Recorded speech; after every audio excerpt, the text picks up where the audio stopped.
Hemen meşedi tanırsan, sen akı meşet babana tanırsan, sen akı meşet babana tanırsan, güya sen Allah için bak yanırsan, eğer yanırsan sebep bulun hani, eğer yanırsan sebep bulun hani. Aydı hava yere verirsen beler, şahit olur hamsını çekir kaşır.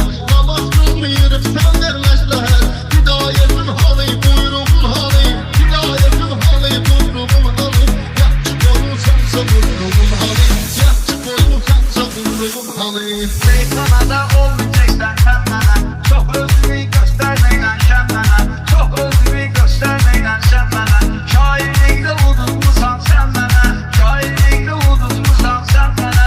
Bu neşenin içinde olduğun hani, bu neşenin içinde olduğun hani. Yakşı boyun Sense buyruğun halı, yakçı boyun sense buyruğun halı.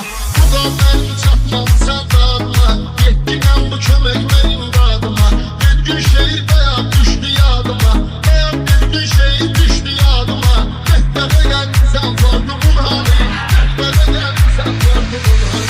Yaktı boyun sense buyruğun halı, yaktı boyun sense buyruğun halı.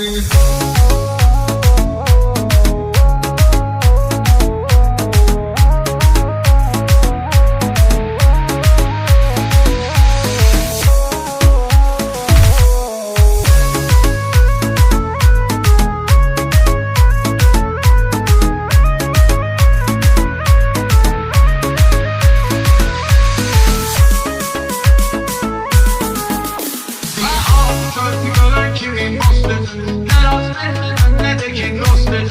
Hayat gelen dermeni sen dostudur, hayat beslediğin dostluğun hali, hayat beslediğin dostluğun hali. Yakşı boyunsan sevdiğin hali. Pencerede dilimi dodar bu şey değilsen, hiç özürlü bilmirsen ne değilsen. Birbirinden zorlar o insan, partverin halı, kalusluğun halı, partverin halı, kalusluğun halı.